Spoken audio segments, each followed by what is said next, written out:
The Chiefs backfield. Now we've got Carlos Hyde in the mix. Obviously, you and I were extremely high, and a lot of other people on Damien Williams, although we were higher on him than a lot of people. Now we're like Carlos 40 Hyde's spots here. higher. Yeah, now Carlos Hyde's here. What do you think? I mean, what do you make of this backfield? You still think there's value to be had, obviously.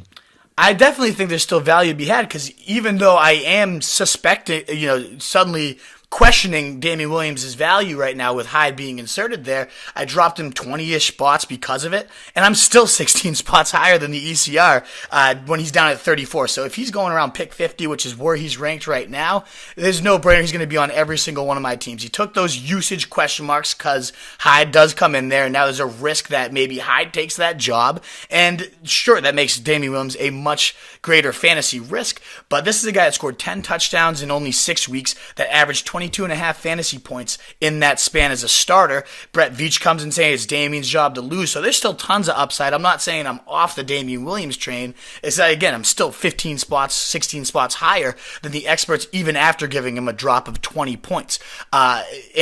The thing you got to do, though, and what happens now is if you draft Damien Williams, and if you don't draft Damien Williams regardless, you have to draft Carlos Hyde. Again, whether you own Williams or not, you have to have Carlos Hyde this year, too. He's going around like pick 150 right now, and Hyde's, I think, in my opinion, just as talented, if not a more talented runner than Damien Williams. This guy's a bruiser. I just feel like he's never truly gotten his due. He just always gets it done and doesn't look sexy, but he's a bulldozer. He's always churning forward. And when you give him the holes that he would find in this offense, when you got Pat Mahomes leading the charge and you got all these deep weaponry around him and you can't stack the box against that, that's why Damien Williams and Kareem Hunt, yeah, they're talented guys, but they have just been feasting on this glorious setup. So maybe that does end up being Carlos Hyde. Everyone says, oh, his receiving ability sucks and it's not, that's going to keep him back and that's why you can stay all in on Williams. Hyde did have 59 catches just 2 seasons ago under Kyle Shanahan. That's nothing.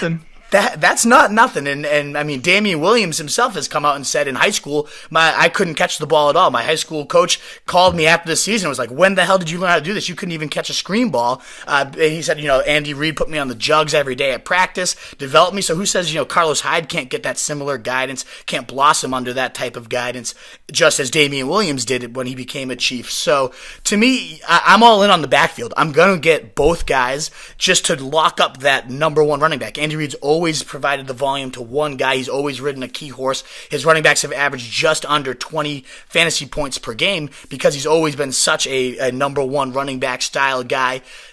I just don't know which one it's going to be at this point. So if it only takes me the 53rd-ish overall pick and the 175th pick to find out, one of those guys is going to be a top 7 guy, in my opinion. Obviously, if you go both of them and it becomes a committee and a timeshare out of nowhere, and Hyde gets the touchdowns and Williams gets the passing guy, that would suck. But in my opinion, it's never been that way under Reid. And so for a mid-round and a late-round investment, you're getting yourself a real shot at a top 7 guy. To me, that's a no-brainer all-in move.